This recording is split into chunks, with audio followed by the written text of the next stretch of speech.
Good morning, everyone. It is a little after 9 a.m. on the 13th of October. We're here for the Affordable Housing Growth and Development Board Trust Fund meeting. Pursuant to the passage of legislation extending certain COVID-19 measures adopted during the state of emergency, this meeting is closed to the public. However, alternate public access has been shared via the Zoom link. Please note that in accordance with Mass General Law, Chapter 30, I must inquire whether anyone is taping this meeting, and if so, please make their presence known. Seeing none, I will take a roll call to order. Wendy Northcross. Present. Laura Schufelt. Present. Mark Milne. Present. Andy Clyburn, present. Okay, we will now go into public comment. Do we have any members of the public that wish to provide comment this morning? Through the chair, there Yes. was an email received from Paula Schnapp. Okay. I'd be happy to read it if that would. Yeah, please do, Jillian, if you want to read that into the record. Sure. This was sent last night at 8:15, so I'm sorry I didn't have it in time to circulate, and I guess you wouldn't have gotten it anyways, but please, hi Jillian, please share with trust members during tomorrow's meeting. Thanks, Paula. I understand the appeal of Linnell Landing as a project that would redevelop a marginal property in Hyannis and also create new housing units. I am concerned, however, that the $500,000 in affordable housing trust funds would only create one additional unit of affordable housing. I understand the development with more than 2 deed restricted units may have less appreciable value than the project as currently proposed and may be more difficult to finance. But true affordability, parentheses, however defined, and parentheses, is only maintained in perpetuity with deed restrictions, not grant agreements, that would likely not survive a transfer of the property. I ask the trust members carefully consider whether this request adequately fits the mission of the trust to, quote, provide for the preservation and creation of affordable housing in the town of Barnstable for the benefit of low and moderate income households, end quote. Thank you for that, Jillian. Again, that was from Paula Schnapp and been read in. Any other members? Paula is a member of town council, just for the record. Any other members of the public with us that wish to provide comment? Okay, seeing none, I will go to topic number 1 on today's agenda, the approval of minutes from the August 24th and September 8th trust meetings. Has everyone gotten a copy and had a chance to review? I'll move to approve both. Second. Okay, I've got a motion to approve and a second.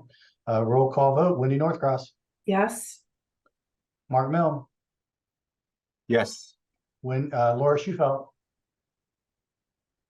I can't remember if I was at the 8th meeting, so I'm just gonna abstain because I Okay, Andy Clyburn, yes. didn't get them. So that carries. Thank you for that. Thank you, Ellen, as always, for a wonderful job. We'll move on to item number 2 on today's agenda, the continued application for a $500,000 redevelopment funding to Jake Dewey for Linnell Landing to renovate an existing 3-family circa 1870 building at 50 Yarmouth Road on 0.39 acre parcel and add 3 new buildings with 8 new 1-bedroom and 4 new 2-bedroom units, including 1 inclusionary at 65% AMI and 1 affordable at 80% AMI. Jake Dewey and attorneys. And just to note, I have Manager Els has joined us. If I can unblur my screen. There we go. So we have all 5 now. And Andy will continue to chair the meeting. Excellent. Okay. So item number 2, continued application. Jillian, Jake, you want to take this? I can take it. Again, Jake Dewey, developer and property owner. basically we've gone back after the trust meeting about 6 weeks ago. We took the comments and we did revise the draft grant agreement. We worked with Attorney McLaughlin and my attorney, and we tried to incorporate everything that was sort of requested. We did put a rent limit on the non affordable units at 110% of AMI, which gives a little bit of buffer of my intention of being at a very attainable rent.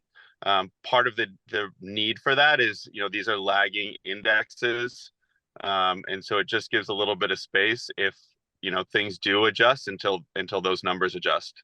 But we did incorporate the advancement schedule sort of as discussed. The bank is agreeable to it as was presented.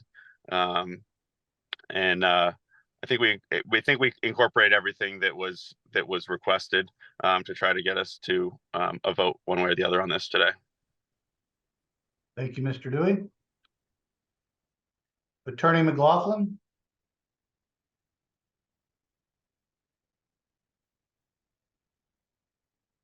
No.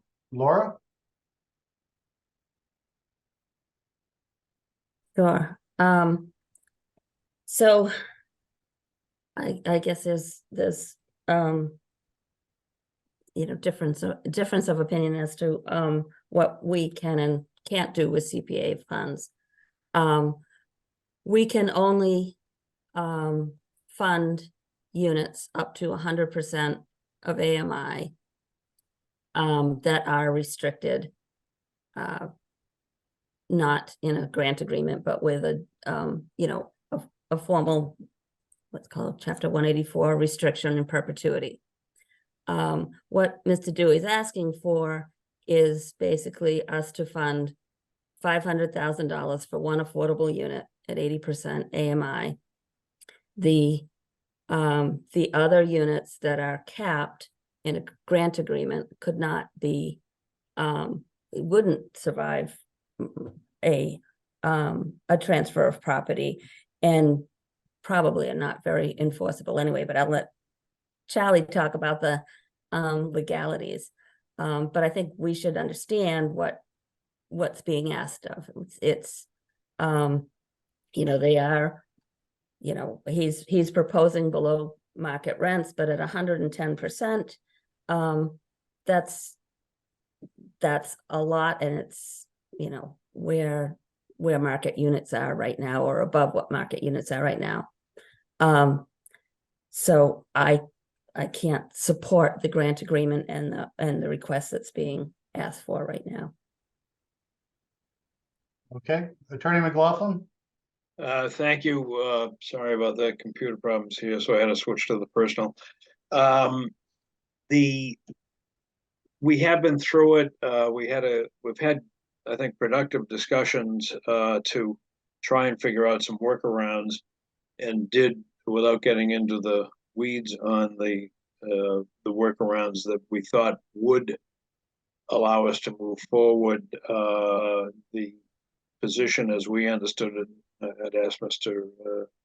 Dewey to confirm or correct me if I'm misstating anything, but our understanding from our last conference was that the workarounds were not of interest to him, and that he wanted to proceed forward with the application as submitted. And that, in terms of a decision tree, really puts, I think, two questions in front of you. One is, at what level of support do you wish to offer? And that's not a legal question, but a policy one. And then the second aspect of it is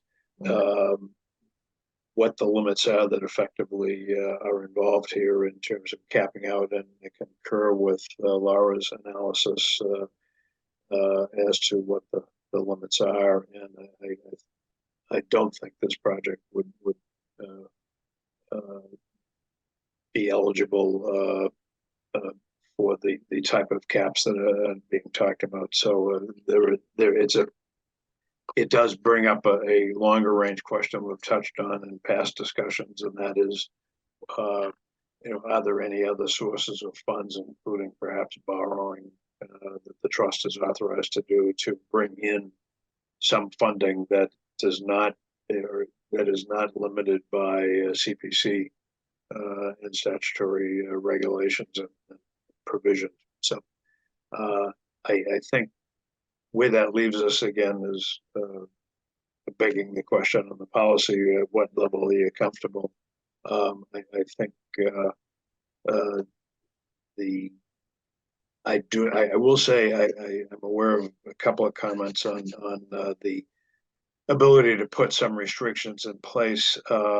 We did not spend a lot of time on that, quite frankly, because the decision tree, I think, at the 100% for one unit and so forth was pretty problematic. And I think what we needed to do was come to a resolution on that. But I think if there was a desire somehow to put caps on, I think between Attorney Kilroy and myself, we could create something that would be that would survive foreclosure, and whether that would make the property unattractive to bankers is not a problem that we're prepared to deal with, and it's not our concern. But I think the raw question: can you put a cap on that is enforceable in time? Yes, you can. And so I think I'm comfortable with that conclusion, and respectfully disagree with the suggestions that that's not achievable. So that's a quick cap, but again, we did not go into depth in some of the issues because I think most of the comments are resolvable in a very short meeting with Attorney Kilroy as to our concerns on details that we can get to a yes or no. But the decision tree suggests that we, given what I understand to be Mr. Dewey's desire to move forward based on the present application, I think that is a question that needs to be answered first, and we're prepared again to support whatever that decision is. I thought leaving our last meeting, it was pretty clear that our consternation was over this $500,000 for one unit, but clearly there's a small A component of many units, and we were hoping to somehow get an agreement between you and Mr. Kilroy, get together and figure out a way to restrict those rents, because clearly, 100% AMI is something that is a large need. If you're saying that can be done, I'm not sure why it wasn't done. And is it really a difference between now 100% AMI? Laura's saying that's the bright red line for CPC, but Mr. Dewey is saying it's got to be 110%. Are we really only talking about 10% there? Or I just feel like we've gone through this do loop about 3 times now, and either we need to do this project or we don't. Laura, you have your hand up. The issue is restricted or non-restricted. Capped units don't, whether they're at 100% or they're at 110%, don't satisfy CPA. So in order to give Mr. Dewey what he wants, we are in fact restricting one unit. The caps are beside the point. So we can't count those caps as being CPA units or being, trust funded units. Understood. So we're talking about a true deed restricted CPC AOK unit being one. Right. And we had much discussion about, well, we can't get $500,000 for one unit. It's precedent setting, et cetera, et cetera. And then we refer back to our last project and said, hey, we thought it was precedent setting to go to $100,000. But the reason we did that was because of the asterisk AMI that they're going down to 65%. And I thought the discussion here was perhaps we look at a higher one deed restriction if some restrictions, the consideration would be given for the other 20 units or whatever the number is, if there was a way to actually restrict them, even if it's not formal deed restriction, that would be the asterisk on, yeah, you're right. We paid $500,000 for one affordable unit. However, we have restrictions in place on, dozens of others. And if you're saying that that is a violation of CPC, then we need to know that. That's not exactly what I heard. Laura, please.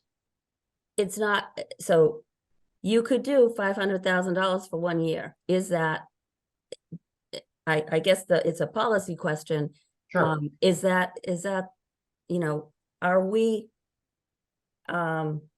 exercising our fiduciary responsibility to Right. the taxpayers if we're spending $500,000 on 1 unit, because that's what it is. Okay. The caps, and Charlie has said that, he thinks they could make it, enforceable. It's only enforceable if there's monitoring and oversight. Mr. Yep. Dewey is asking for rents at 110%, but doesn't, and I haven't asked the question, so I will ask the question.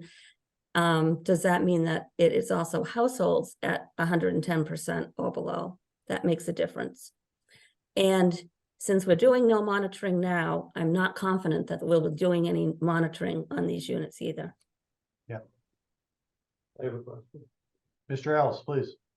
Thank you. And sorry, my technical difficulties, I apologize, my computer still isn't up.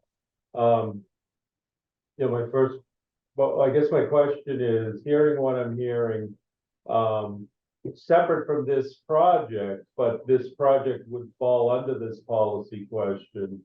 Last meeting, we had put under topics for future discussion, a trust policy regarding per unit limits. So, I can't argue that we had a ceiling number prior to this discussion that we were using as a policy. This exceeds that in my understanding. Therefore, until I have the opportunity to have that discussion with the board and what we would like to do to per unit limits, then I am not comfortable voting in a supportive way for the dollar amount that we're seeing here for 1 unit.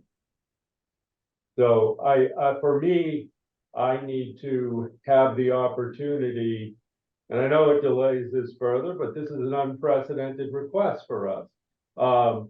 I need to have that discussion with my fellow board members and see if we're willing to adjust that given market conditions and what it takes to do projects. Thank you. Thank you, sir. Wendy, please. Thank you. I have a question. And I guess it's through you, Mr. Chair, to Jake Dewey. If we funded $250,000, can you do this project? Can you find other resources? Mr. Dewey. I mean, as Laura said before we went online, HTIP is coming back to life, but I think it's still quite a ways out before we would see that. So there's potentially an opportunity there. It's competitive, but there's opportunities. I think it's just going to be just time of how long it takes. The intent, the idea here was a way to get this project over the finish line. I was hoping in the fall. And so that was the goal. I felt like that was the intent of the trust funds. And if I could just ask, is there a CPC restriction on the inclusionary unit being considered affordable? I mean, because these funds get us to a level where inclusionary triggers. If we're building 8 units, there's no affordable component. So this sort of helps get you to those funds.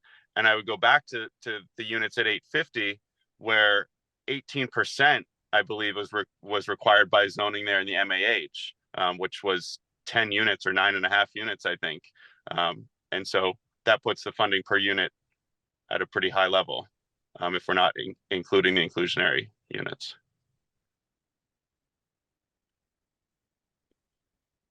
Wendy. So I'm thinking if we can, it's going to be time either way. right? So if we can make a decision on some money that's contingent upon you getting the rest of your money, then you have that and you can keep on moving. Because I see, otherwise, Jake, I see this thing just dragging on, and unless we have a windfall of other money or have a bake sale, you know, and car wash, you're just going to be in this vortex of our being hamstrung by the source of our funds. So, you know, I personally think that the market has changed so dramatically that we're setting new levels of pricing. It's scary. It's very, very scary. And the longer we wait, the more expensive. I don't ever see housing going back the other way.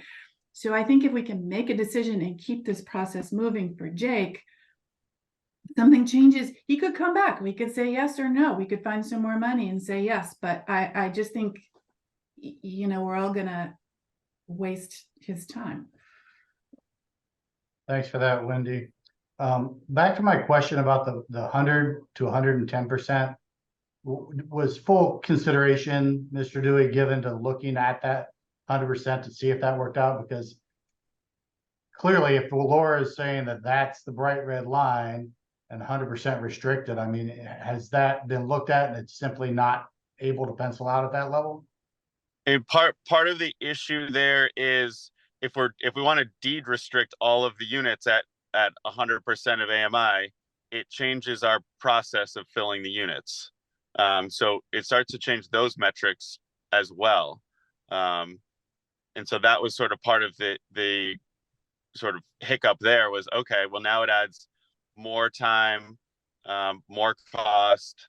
Anytime they have to be refilled, we're at least going to ready renters list. And so that was part of it there. And I guess if we were going to go back to that route, we would go back to the NOFA, which I think is offering $50,000 to $75,000 per unit at that affordability deed restriction level. And so then I'm better off to just go back to, okay, we won't do an affordable unit. We'll do 10 units at 100%. And I don't, know if that's a higher desire of the board to go that route. But it just becomes very burdensome. I mean, even talking to Hack about the lottery and such, the lottery for the affordable units is just, I don't know, they aren't excited about it, I guess, is to say it. Yeah, it's tough to grasp that if we could get a guarantee of a certain AMI that we're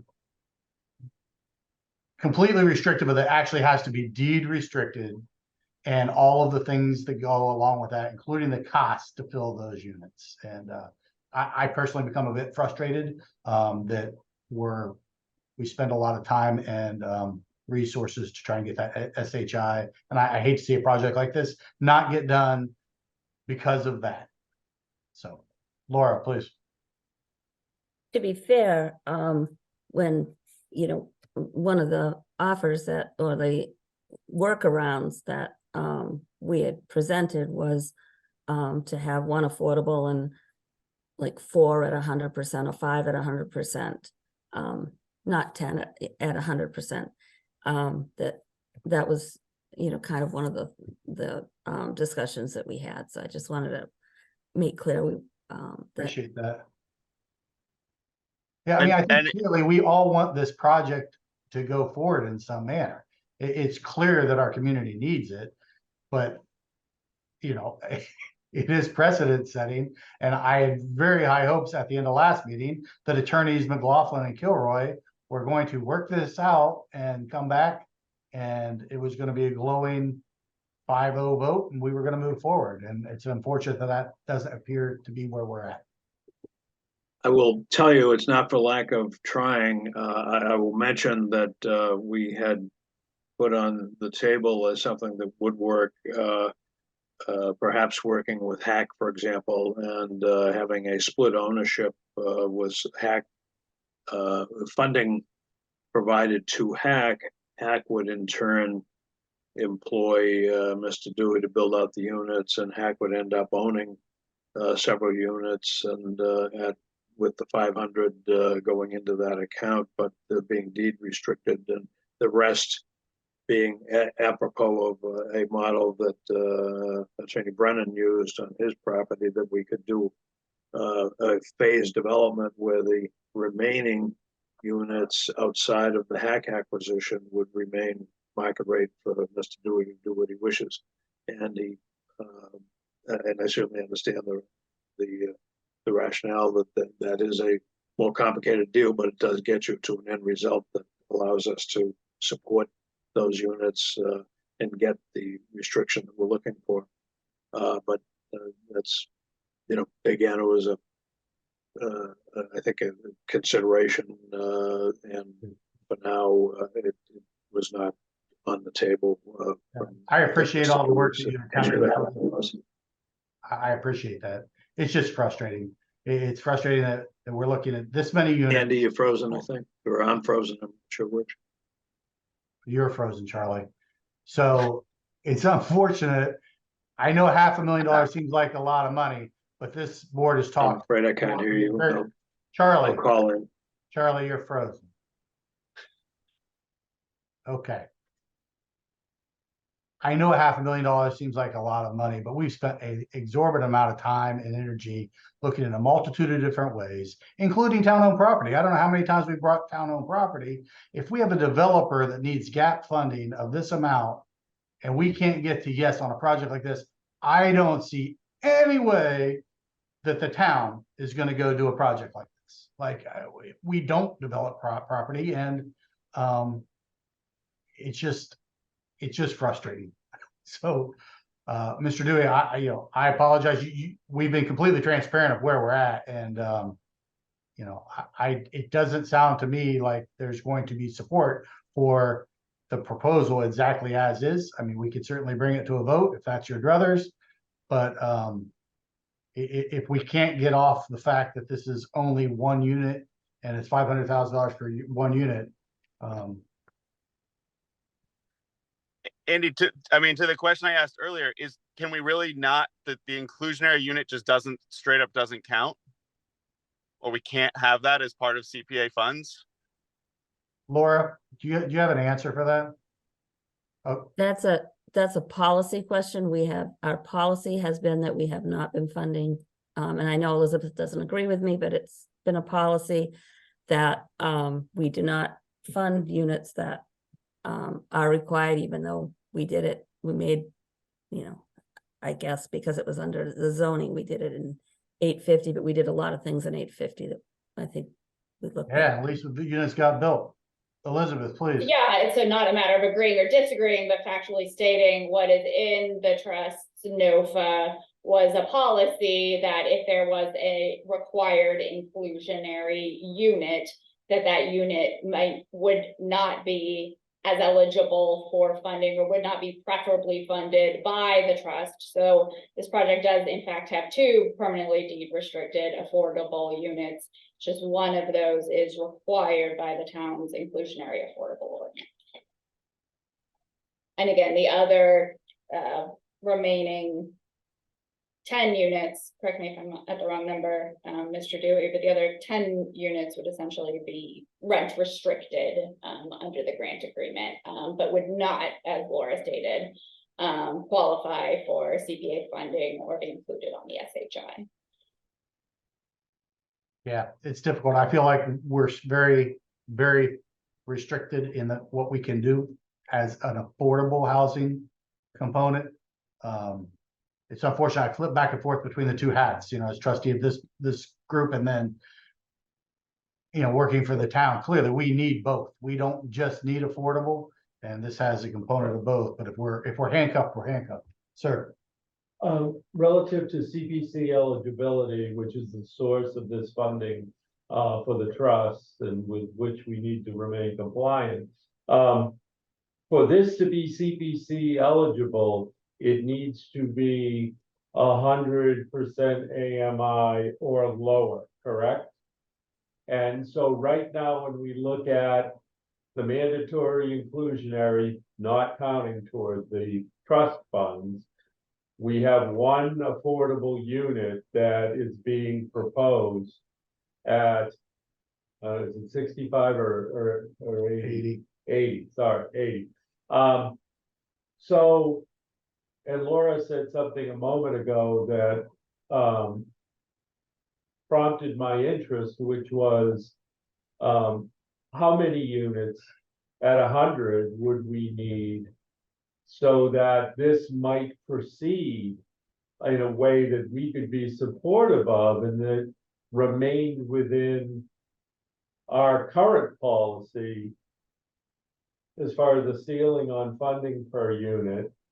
Or do we step back and revisit that policy and then come forward again, either with this proposal, or I'm sure there'll be others, and I'm sure we'll be confronted with these same issues. So, you know, how would the board, you know, through the chair, how would the board like to, you know, well, would the board like to talk about that at all? It's something that I've been thinking about since it was mentioned. Yeah. Since it was mentioned a minute ago, that's all. Absolutely. I mean, we've bantered about a number. I almost think that setting a number somewhat insults the intelligence of us all, because every project is different. 850 was different. This is very different. And just because I would support one unit at $500,000 with the asterisks of all of these other units being built, doesn't mean that every time someone comes in asking for an affordable unit, I would support a $500,000 ask.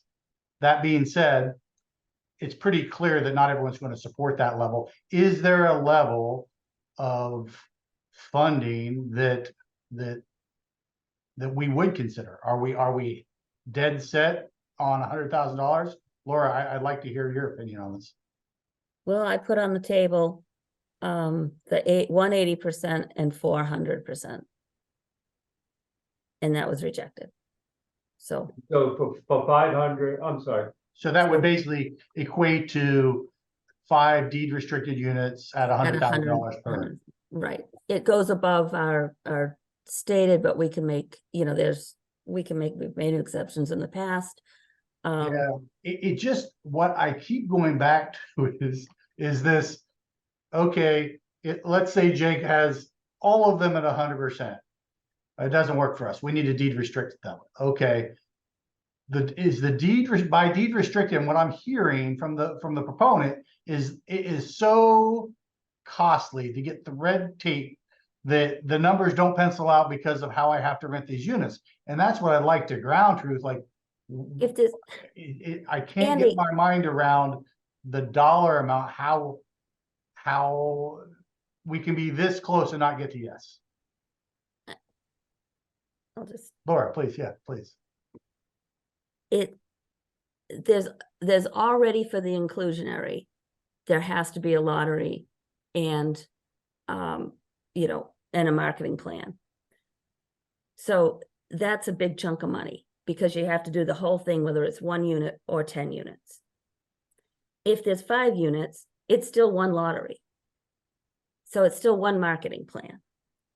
And so the cost per unit goes down by a lot. On the vacancy, Mr. Dewey can keep a wait list for his project, not go to the ready rental list and have to buy it. You get a wait list after the lottery of the people that didn't, the folks that didn't win, and you keep that and you refresh it annually. It's not rocket science, and it's not, you know, and it's cost effective. You can keep adding to that wait list as long as you don't close it. So you can keep refreshing it without going back and doing another lottery. If you close the wait list, you have to do another lottery to refill. You just don't do that. So it's not the, you know, the issue. You don't have to advertise.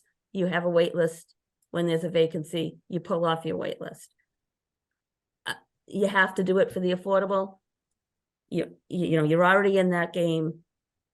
I'm having a lottery and marketing training for folks who want to get into the business, who want to be certified. You know, Mr. Dewey could do that, or he could have staff do that. So I don't think it's that big a deal when you're already doing it. Yeah, I appreciate that, Laura. So let me ask this question. If we had 5 affordable units and then we had no control over the rest. Is it better for our community to have 5 affordable and all the rest luxury? Or is it better for us to not have capital A affordable for those 5 and have market rate for all of them? Laura, Sorry, I seem to be, I was using your Dominated. words. You brought up market rate versus luxury rate earlier. right. Well, you need to consider location and you know, in Mr. Dewey's location, he's not gonna get $2,800 for a 1-bedroom. You know, he Today. can get- today, unless that whole area is redeveloped, that's not gonna happen. And again, Okay. I, None of us thought that our homes would all double in value in the past 5 years either. he might get $2,800 in 10 years, but the luxury will be getting 3,800, and he still would be below the 100% AMI. Okay. Sir, Laura, may I ask something of you? Of course. Do you have a motion for what you would suggest, relative to this matter? Sure. Okay, I would move that we would approve $500,000 for Linnell Landing. With, that would, create 180% AMI unit and 4 100% units, with deed restrictions and all the requirements of CPA. just thank you. for clarification, so the others would be whatever the market would bear. Yes. Okay, I would second that. Okay, so we have a first and a second. Procedurally, is this something that I would ask for a vote, or is this something I would ask the proponent to comment on? I mean, is there any reason for us to take a vote on that motion? I would ask for comment. Yeah, Mr. Dewey, please. I mean, I'm excited and glad to see progress, and I would welcome a vote on it. One thing I will say, and I guess I didn't quite get that Laura had proposed that on Tuesday. I just have to vet it through the bank again if to know that it's a full go, but I'd rather have a vote from you guys with a contingency that, you know, I have to vet it more than 2 days time. And so, you know, I would welcome a vote on it, and then it gives me something that I can work with that I know is happening to try to push the go button on this thing, and try to work backwards and make it work. And again, I go back to Town Manager L's question, you know, is that the best thing for the community? If the trust fund agrees that that is, I will work to try to make that work.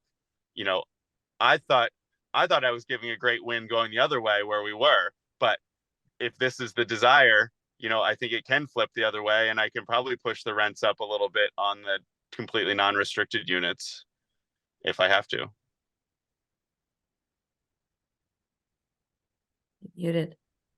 I think you're muted, Andy. Thanks for that, Jake. So I've got a motion and a second to approve a $500,000 for Linnell Landing of deed restricted at 1 unit at 80%, 4 additional at 100%, and I have a second. Did I get that correct? Okay, great. I'll bring that to a vote. Wendy Northcross, Yes. Mark Milne, Yes. Laura Schufelt, Yes.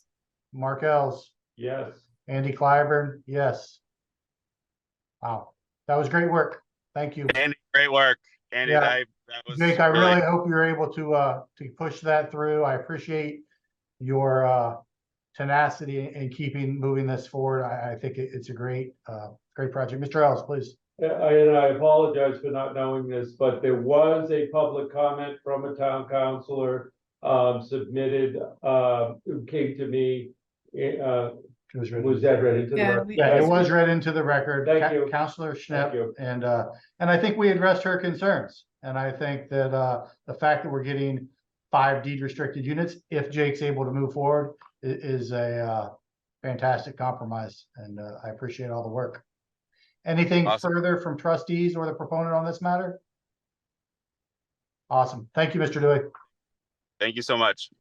All right, with that, we'll move on to item number 3, planning and development updates. Elizabeth Jenkins, please. Thank you, Mr. Clyburn.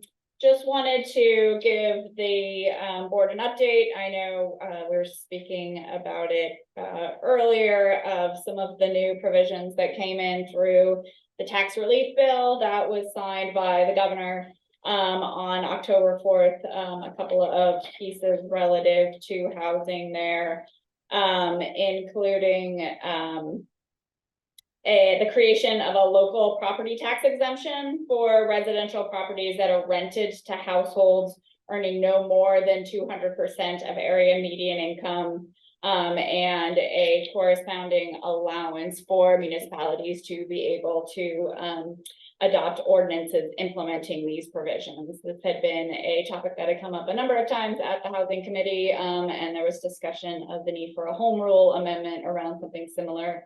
So we'll be watching this closely. Also, around this project, someone in here, we had a discussion about the Housing Development Incentive Program. The cap on tax credits for those programs was increased from $10 million to $30 million annually. And also allowing projects that were essentially in the queue to be funded as well. So again, a refunding and extension of the Housing Development Incentive Program, as well as a number of other provisions in that bill. Also wanted to let folks know that we are actively updating the text in the HPP to reflect that we are actively updating our housing production plan text. We have done so to update with the new census figures, and now just adapting to some of these changes. We anticipate presenting that document to, again, to this group, to the planning board and the LCP over the coming winter. Also wanted to let you folks know I participated in one of a series of focus groups with the state on the new 40Y provisions. These are the essentially reformed starter home provisions, in which they have adopted the statute but have not yet promulgated regulations. So watching that and having good conversations about how projects like that might be applied. Again, the program there intended to promote starter homes construction through through a 40B alternative in communities. Wanted to provide an update on town-owned property.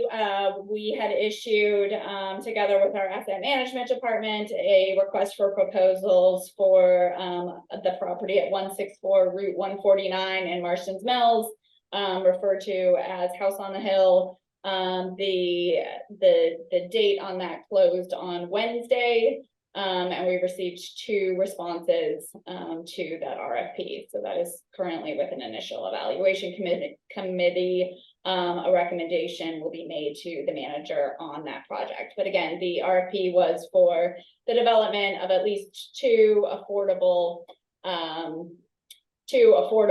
home ownership units to be developed and resold. Also wanted to let you know that we have kicked off in earnest a master planning process for the senior center to see if there's any opportunity to be able to do an infill project there, potentially including affordable senior housing. So we have a site planning consultant on board. We're convening an internal group, hopefully at the end of the month, and proceeding to public meetings, hopefully in early December. Also, finally, wanted to let folks know through our community development block grant program, we have been actively working with the Housing Authority to fund several public housing rehab projects through this year's grant. We have $360,000 in our allocation this year. So wanted to just recognize them as being a great partner in that program, and we'll keep you up to date on those projects as they move forward. Thank you. Thank you, Elizabeth. A lot going on. That's fantastic. Do we have any questions for Elizabeth on any of that? Laura, please.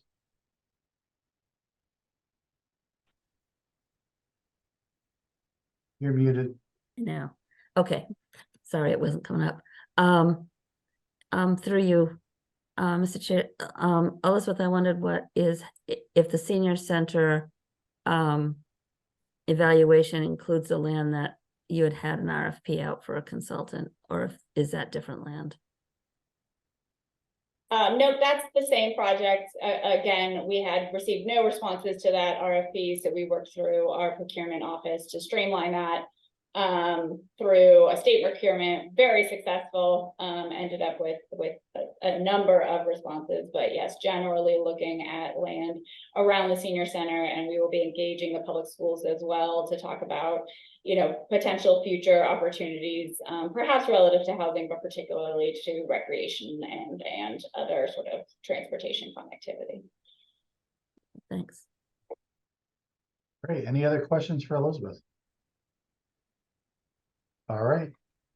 Thanks again. We'll move Sorry. on to item number 4 on Andy. today. Sorry, Laura. I just, Follow up? sorry.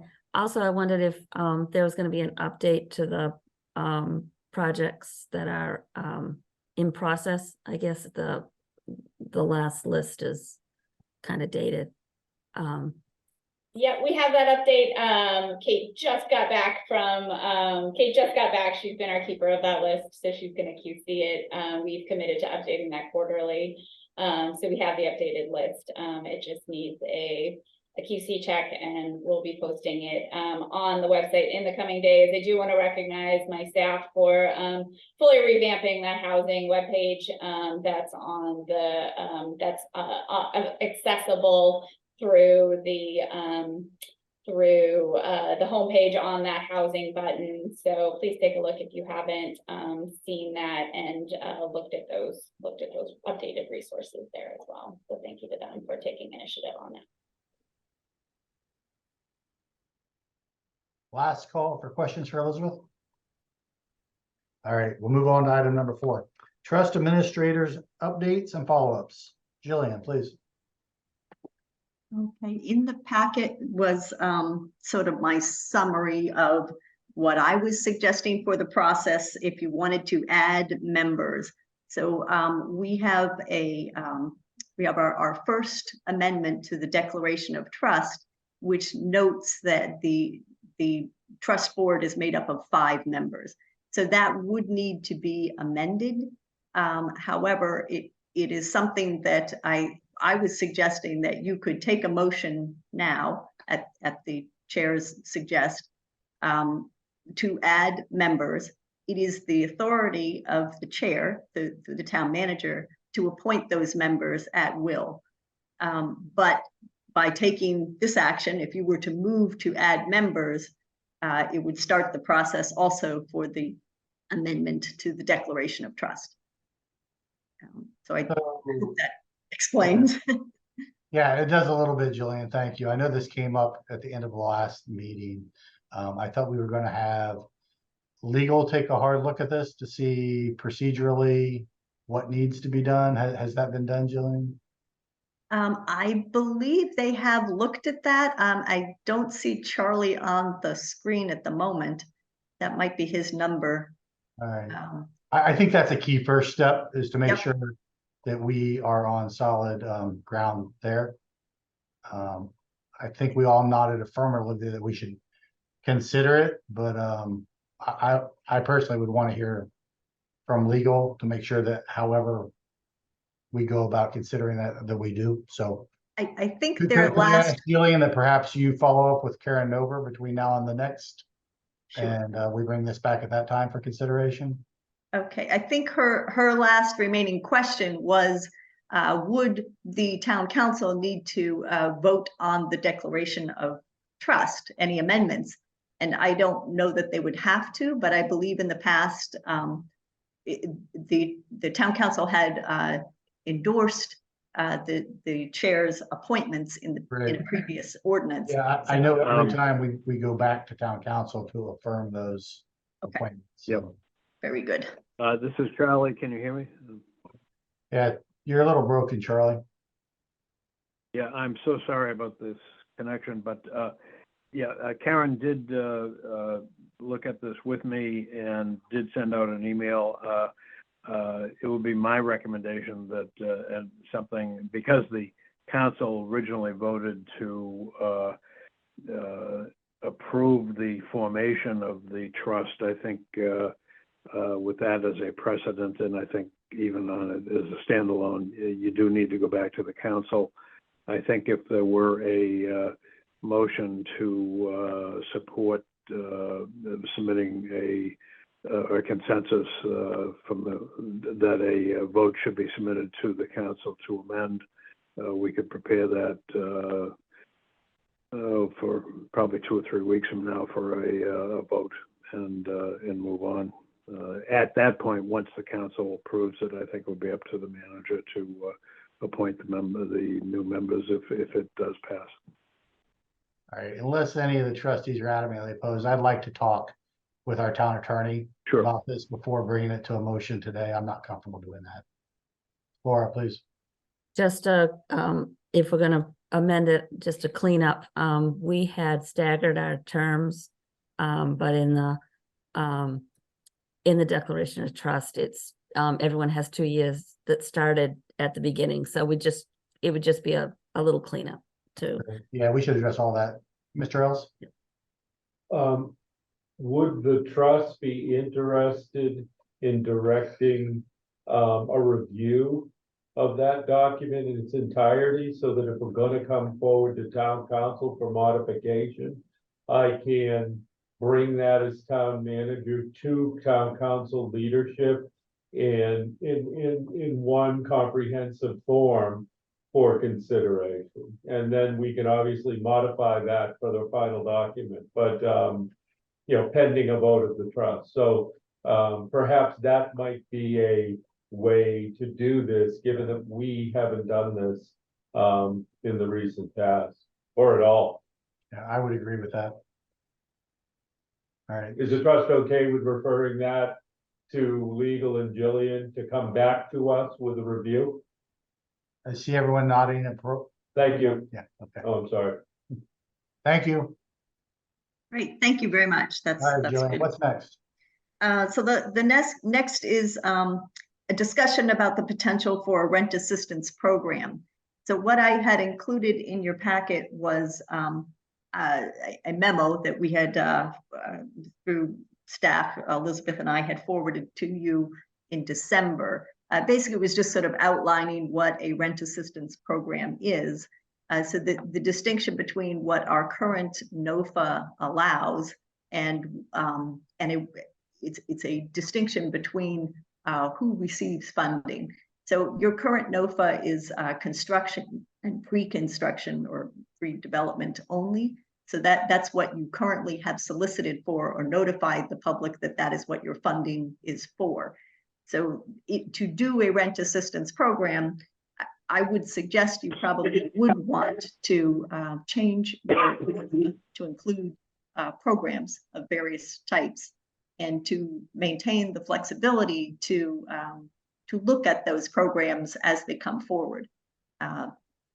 Then the distinction also being is that a rent assistance program is, if you think about economics, a supply side and a demand side, supply side being construction and unit creation activity, but a demand side being helping those people who are seeking housing at an affordable rate.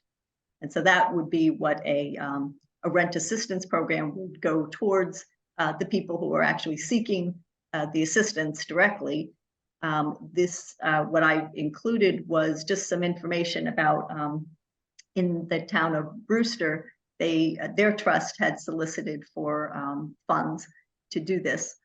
They did an RFP and they advertised. Housing Assistance Corps was the entity that came forward to manage their program.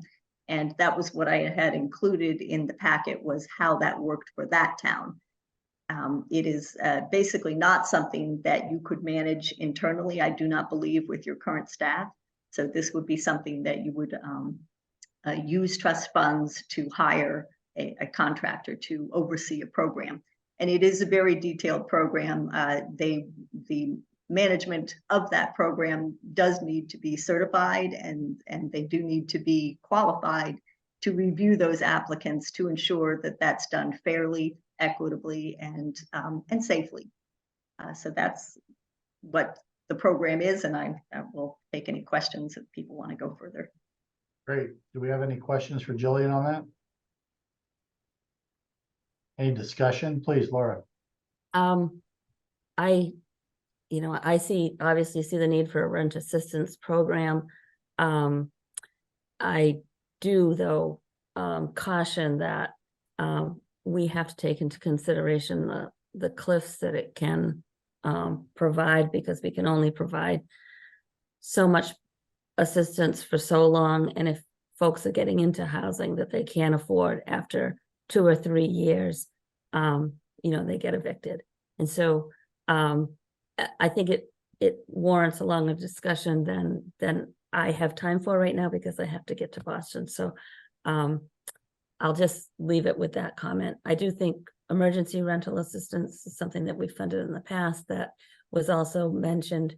But I also would be caution that unless we have other funds in CPA, we can't fund social service programs.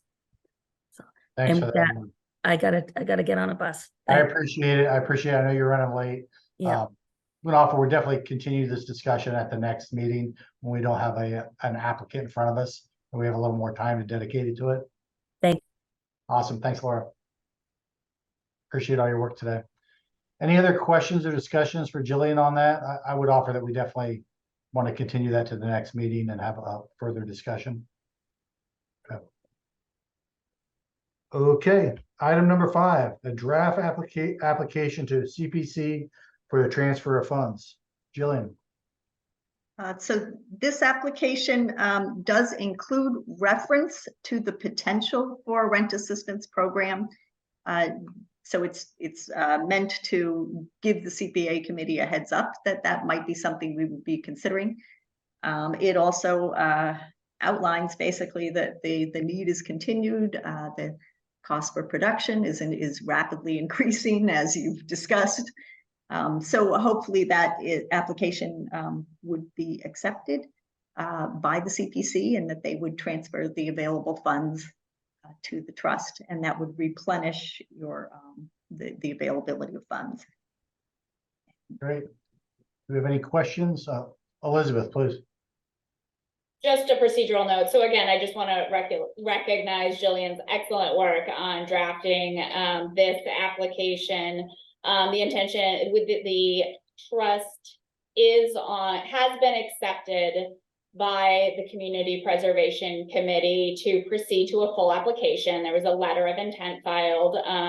The CPC directed the trust to proceed to full application, and that full application is on the CPC agenda for Monday.